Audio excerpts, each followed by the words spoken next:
Hi there. The best advice we can give it to schoolgoers. First of all, we're going to speak to adults, people who attend universities, colleges, etc. So in our life, we have an agenda. We have an agenda, a prearranged agenda. We have a goal we want to achieve in our life. And what is that? Usually it's a position at work.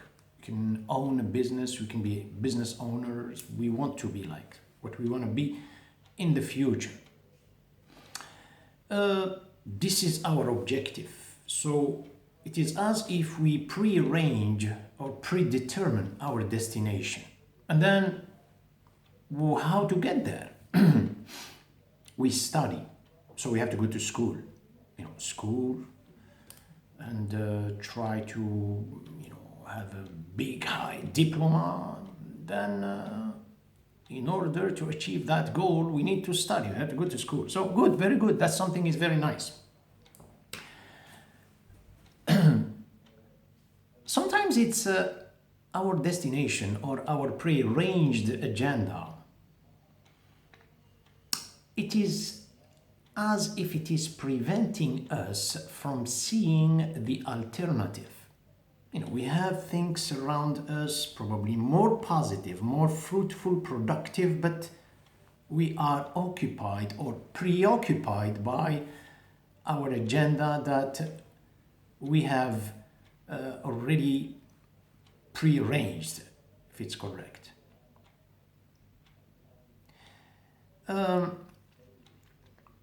Sometimes when I speak to some students, especially in the business,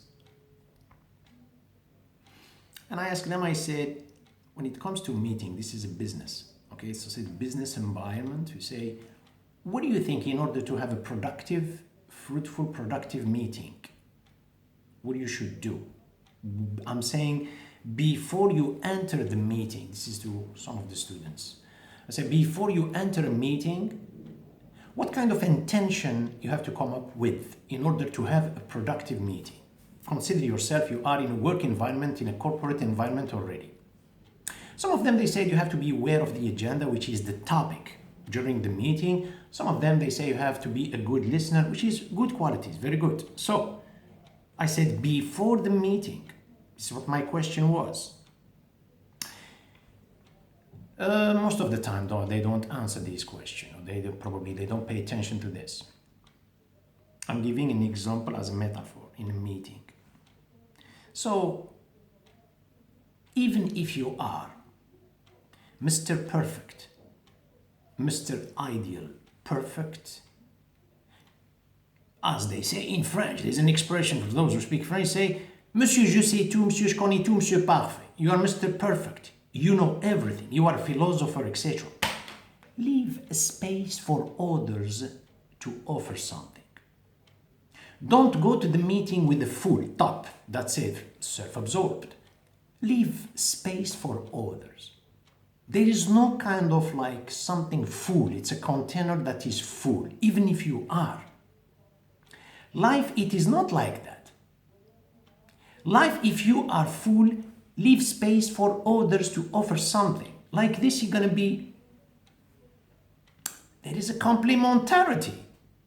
It doesn't mean there is an inferiority or superiority. No, there is a complementarity. This is what is life. I gave an example in the meeting. So try to lower, to accept some kind of, maybe it's not appropriate the correct word, your inadequacy in order to accept something to be added to you. Getting back to our topic, I said your goal, you're going to study something. The specialty is good to go. You're going to want to become like, let's say, a doctor. You want to be an engineer. You want to be an architect. You want to be an astronaut. That's fine, great, wonderful. Along your journey, along your studies, accept not to change the specialty, but accept. Go with the intention of having knowledge, to learn knowledge. Knowledge is vast. minus infinity plus infinity. But if you focus on that particularly, you say, that's it, not gonna, you understand? So along your journey, accept the alternatives. Not necessarily you're gonna change your specialty. There are other things offered to you. Pay attention to it. We are going, as I said, this is to adults. So I'm gonna give a small example that is not necessarily about studying, in life in general. We are going, I want to go hunting, go fishing. I want to go hunting, I want to go fishing. Okay, hunting. I need a rifle. I'm looking at the animal, I'm following the animal, and then jump. Oh, that's it. I hunted him, I killed him. Could be a rabbit, could be a deer, could be a buffalo, whatever. Who is controlling the situation over here? What do you mean? I'm saying who is controlling the situation? The hunter, me? Yeah, it seems like yes. Well, at the time when I pointed my rifle, you see those motions? Actually, the animal was controlling me. He was controlling my eyes. He was controlling my emotion. He was controlling all my gestures, you know. At the time, at the finish, when I knocked him down, when I killed the animal, you know what I'm saying? It was a kind of like achievement. When in fact, the journey, the time, that segment of time, I was deprived of that time. And I'm not saying don't hunt. I'm saying at that segment of time, I was deprived of my time. Time, segment of time, there is the involvement of my emotions. They were not mine either. Hey, get him. Getting back to fishing, what I did of fishing. So what I do, I threw the net, you know, the net, and I'm waiting. Afterward, when I picked up the net, what did I find? I found shrimps, I found tuna, I found octopus, I found salmon and lobster, and keep going. A variety of fish. Do you see the difference? This one I was programming when I was hunting. How much did I get, or how many animals did I hunt or kill? One. It was a rabbit. All that time I was just a rabbit or was a deer. Oh, my program, my agenda was, that's wonderful. Fishing, I didn't know. Look what I get from I don't know. Look what I get from what I know, and look what I get from what I don't know. You get my point? The variety is flowing, is the state of metamorphose, of metamorphism. I'm getting confused with the French word because it's a different. So, your emotions, because you don't know. So don't take the word I don't know, that's something bad. In the future, what we program, you understand, what we program, we prearrange is itself a sort of characterization. It's not allowing us to see. What we don't know, actually that segment of time, we're talking about time, space and matter. This is your potential property. You can exercise your thoughts, your emotions. I don't know if I'm making myself understand more clear. I know it's a little deep, but that's okay. So, life is likeness. Now, speaking about perfection, idealism. If I ask everybody and I say, what do you think about if they give you a choice between perfection, idealism, and imperfection, which one would you choose? Yeah, we choose perfection. I mean, one second, hear me out. A perfection is already there. You can see it. That's Château de Versailles. You know, Château de Versailles in France. That's a beautiful, yeah. That's yours. So you work for it. You work to reach that ideal. It's ideal because everybody says so. You know, ideal. That's perfection. That's a destination. This road here is imperfection. We don't see anything. It's the horizon. Which one would you choose? Everybody says that. Me, I choose imperfection. And you're going to ask me why. You know what I'm saying? You know, a predestined, a prearranged, it's already there. The way you're going to go through your journey, you know, the journey from here is according to your prearranged agenda. Nothing more. Along your journey, was there any beautiful views that you should admire and contemplate and develop at the same time? No, you won't see them because you are concentrating on your goal on the Chateau de Versailles. Yeah, there's a pretty woman over there, also living. She's a mermaid coming from the sea, and the other woman came from heaven with a parachute, so that's fine. But it's stagnation. It is a stagnation. You reach there, you're gonna be bored even in that castle. Imperfection, you don't know it. You are enjoying the journey. You are developing your journey. You get my point? So, how did I know that was perfection ideal? This is because the majority of people say so. Because the magazines say so. Because the catalogs, the catalogs say so. But when in fact, you can enjoy the minimum and you can have a harmony. You get my point here? So, getting back to studying, when you study, we think based on when we do a gesture, we move, we jump, you know what I'm saying? Of course, we need money in our life. But the involvement of our emotions, we tend to ignore that. We mentioned this before, so we tend to ignore that. Neglect is not going to make, thinking about money. Well, 1 second. The involvement of your emotions, in other words, not to be, as they say in the word emotional, meaning disturbed mentally. No, I don't mean that. The involvement of your sentimental emotion, in other words, you involve the love, affection, tenderness, sympathy, empathy, generosity, forgiveness, keep going. We tend to ignore that, when in fact, this is what is opening your emotions to have more studies. It is helping you. You can be as fortunate as you can own a bullion of golds. That's one wing. That's beautiful, good. You know what I'm saying? One wing. The second wing is harmony. So money and harmony, you can fly. One wing, you can't fly. So this is adults. Now getting back to kids.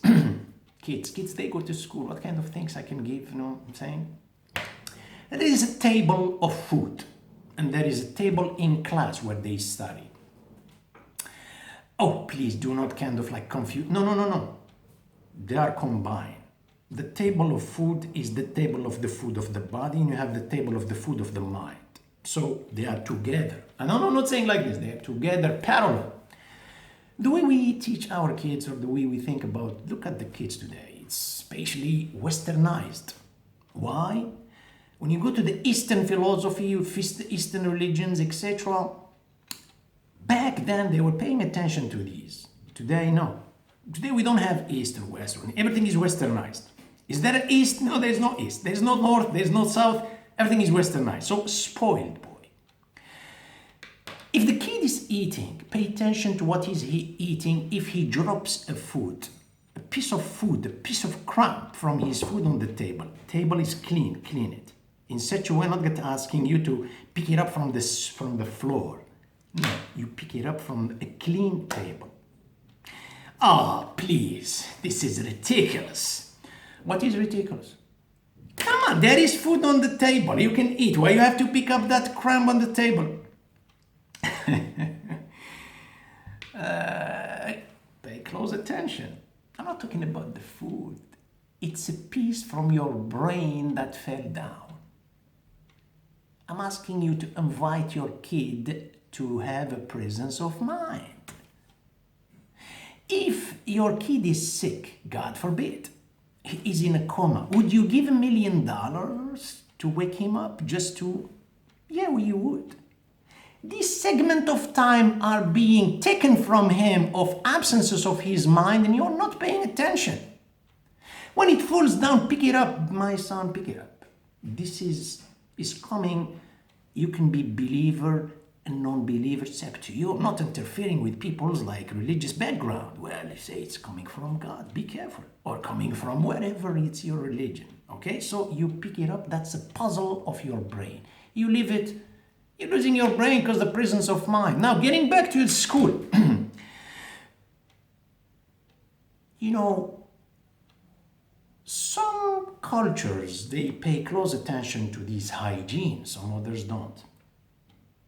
So, Western world, we have the institution that clean for us. You know, in the Western world. They do, just leave the table, don't worry.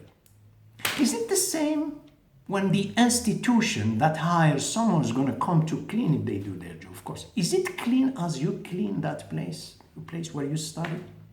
You have a pencil, I don't know, have a pencil. You try to put in like, you sharpen the pencil and that kind of things falls down. You leave it like that. Today, because it's a society of consumption, society is, everything is consumer-producer system. The bottle of water is there, the tissues are there, and then, you know what you left behind you? You know what the kid or the adult, whoever, you know what they are leaving behind them? That exact space. The way you left it, it's behind you. No, you're transporting it with you. That's the picture. It's a copy, it's a holographic image of your mind and your heart. So the way you left it, that's how clean your personality in your heart is, and your mind is clean. So the institution, and when it comes and clean, you see the place, that's fine, clean. Well, I'm not saying they shouldn't clean, but I'm saying the kid should pay attention to this kind of dust. Do not leave it there. Try to leave it as you found it. Even if you found it dirty, don't go with the mentality, you know, that kind of like, of indifference, of egoistic no, I don't do it, they do it. You know what you're doing here? Again, there is this hand that is cleaning, you know, that this hand could be your hand, could be the institution. If it's the institution, in other words, those who work, call it a housekeeper, call it a maid, call it whatever. So she's going to clean most of the time, or he. That's not you. See this gesture? It's the same gesture is inside your mind. You know what he's doing? He's nourishing your immune system. Yo, wake up. Don't be materialist person. Be human. You know what I'm saying? That same gesture is inside your mind, is boosting your immune system. This is how your white cells, they become nourished. You are vigilant. School, getting to school. Now, as I said, if you have a son or like, unconscious for something, God forbid, like in a coma, you would give a fortune, for him to get cured and to get back his conscience. Yes. So to get back his conscience, what does it mean getting back his conscience? He's awake. Well, we are awake anyway. All of us, we are awake. So he's awake. So that's fine. Now we are safe. So would you buy 1 hour if you know that the kid or yourself, you're going to disappear from this world? Would you give a fortune to buy 1 hour, 1 day? You would. Okay, you would. We have hours and hours that are just gone. We don't know. Yeah. So, I'm talking about the telephone. You know what the telephone is doing to our kids, to us, to adults everywhere, as you can notice all over the world? We have an objective world, which is the world outside. Objective time, sorry. And we have a subjective time, psychic time. The objective time is January, February to December. You don't have control of that. Minutes, hours, days, you don't have control over that. You know what I'm saying? A month is 1 month. But the psychic time is your presence of mind, how you did, like you had like power to get your presence of mind and to take advantage of that time to do something. Not necessarily just the money. Say time is money. No, no, no, no. Love is money too. The money is love. So think about this. That's what it is. So, as I said, those segments of time, when they go, are extirpated from you. Gone, gone, gone. The accumulation of this, it's a kind of a good segment length of time from all gone. That particular, as I said, time, that's a non-existence. You walk like in a somnambulistic state, as a somnambulism. An automaton in psychology is a person who is behaving without conscious awareness. So that's how we are today. You go to public transportation, people are, it's like they have an idol and they are worshipping. That's what a telephone is. It's nothing is coming out of it. So this, if you have control over yourself, think about it. You know what they say in some studies? The one who is neglecting the minutes, he loses the hours without realizing that. The one who is neglecting the hours loses his days. The one who is losing his days, neglecting his days, he loses the weeks, then the months, and then the years. There's nothing in this life as valuable, rich as like the time. But it doesn't mean the time is money. This is where you have your presence of mind. This is where you have exercise your emotions in terms of doing something good. A last thing, and I'm going to disappear. Now, the involvement of your emotions. Yeah, we created an institution of love. We created an institution of generosity. And we created the day for love, which is February 14. We created, so yeah. Is that the same? Do you get my point? The program does not produce anything or develop anything in your mind. Because everything is conditioned by time, space, and manner. These are your potential property. When you do it, do not do it with condition. The last example, as I said, I'm not staying long. We were told to give generosity, to give, a charity. So, why it doesn't work, this person, I'm saying, creating like a whole statement before you want to go like just to give $1. Come on, man. So, what are you doing? You have this, I give $1, for instance, I give tips because of a service. Understand? So, what did I give? That gesture, it's here. Look, hey, it was here, and then I give it to this person because of a gesture. Look at the emotion. See the size of the emotion? It's like this. When I don't know the person, you give unconditionally.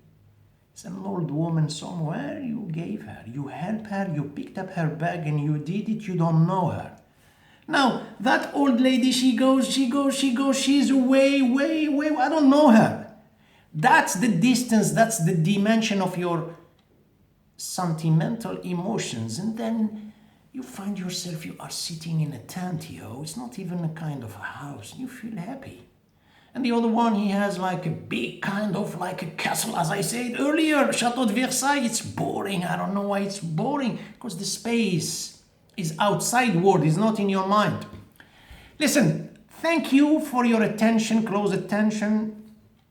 May your nights will be as shiny as your days. And I talk to you soon.